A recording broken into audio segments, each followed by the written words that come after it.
പാലക്കാട് നമ്മൾ നേരെ പോകും തലസ്ഥാനത്തേക്കാണ്, തിരുവനന്തപുരത്തേക്കാണ്. അവിടെ ടി വി പ്രസാദ് തയ്യാറാണ്. പ്രസാദ്, പ്രവചനാതീതമായ ത്രികോണ പോരിനായിരിക്കും ഇക്കുറി തിരുവനന്തപുരം സാക്ഷിയാവുക എന്നുള്ളതാണ്. 30 വർഷമായി കോർപ്പറേഷൻ ഭരണം, അത് LDF-നാണ്.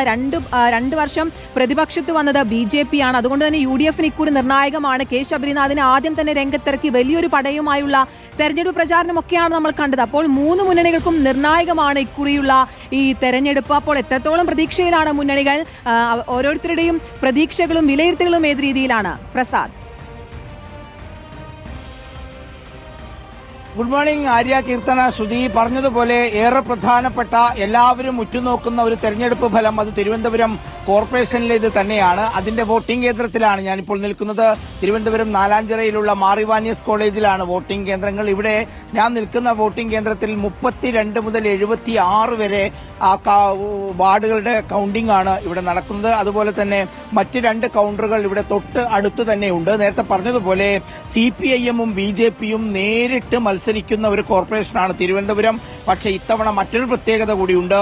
കഴിഞ്ഞ തവണ 10 വാർഡുകളിലേക്ക് മാത്രം പിന്തുണപ്പെട്ടു പോയ കോൺഗ്രസ് ഇത്തവണ വലിയ മുന്നേറ്റത്തിനുള്ള ഒരു ഒരുക്കത്തിലാണ്. നേരത്തെ പറഞ്ഞതുപോലെ ശബരിനാഥിന്റെ സ്ഥാനാർത്ഥിത്വം അടക്കം കോർപ്പറേഷനിൽ വലിയ മുന്നേറ്റം ഉണ്ടാക്കാൻ പറ്റുന്ന പാകത്തിലുള്ള സ്ഥാനാർത്ഥികളെയാണ് കോൺഗ്രസ് അണിനിരത്തിയത്. മാത്രവുമല്ല, കെ മുരളീധരന്റെ നേതൃത്വത്തിൽ കഴിഞ്ഞ കുറേ കാലമായി ആ കോർപ്പറേഷനിൽ മികച്ച പ്രകടനം കാഴ്ചവെക്കാനുള്ള എല്ലാ മുന്നൊരുക്കങ്ങളും കോൺഗ്രസ് നടത്തിയിരുന്നു. അതിന്റെ ഒരു പ്രശ്നമുള്ളത് അത് CPIM-ന്റെ വാർഡുകളാണോ അതല്ല BJP-യുടെ വാർഡുകളാണോ പിടിക്കുക എന്നുള്ളതാണ് ഏറ്റവും നിർണായകമായ ഒരു കാര്യം.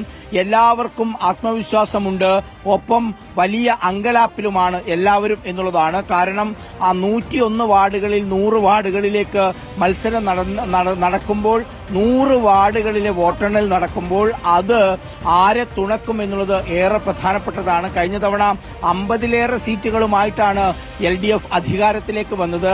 35 സീറ്റുകളായിരുന്നു BJP-ക്കുണ്ടായിരുന്നത്, 10 സീറ്റുകൾ മാത്രമായിരുന്നു കോൺഗ്രസിനുണ്ടായിരുന്നത്.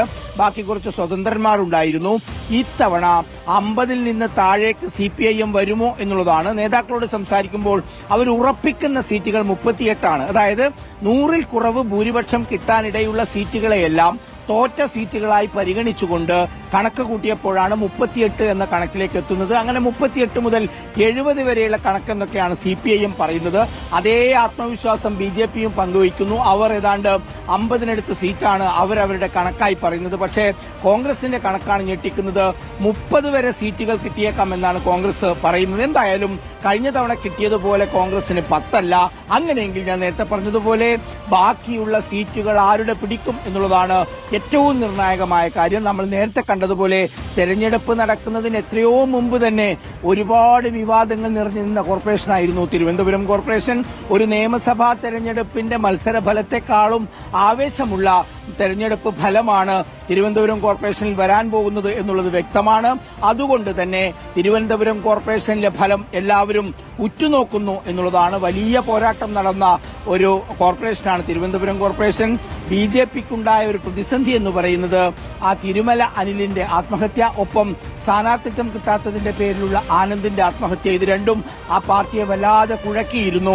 CPIM-നാണെങ്കിൽ ഏറ്റവും അവസാനം ശബരിമല സ്വർണ്ണക്കൊള്ളയടക്കമുള്ള വിഷയങ്ങളിൽ ആഞ്ഞടിച്ചു വന്നപ്പോഴാണ് വലിയ പ്രതിസന്ധി CPIM-നുണ്ടായത്. കോൺഗ്രസിനാണെങ്കിൽ അതേപോലെ രാഹുൽ മാങ്കൂട്ടത്തിൽ വലിയ തിരിച്ചടിയായി വന്നു. തിരുവനന്തപുരം കോർപ്പറേഷനിൽ പ്രാദേശികമായ വിഷയങ്ങൾക്കപ്പുറം എല്ലാ നേതാക്കന്മാരും ഇറങ്ങിക്കൊണ്ട് സംസ്ഥാന വിഷയം, പ്രത്യേകിച്ച് രാഷ്ട്രീയ വിവാദങ്ങൾ വലിയ തോതിൽ വോട്ടർമാരുടെ ഇടയിലേക്ക് കൊണ്ടുവന്ന ഒരു തെരഞ്ഞെടുപ്പാണ് തിരുവനന്തപുരം കോർപ്പറേഷൻ തെരഞ്ഞെടുപ്പ്.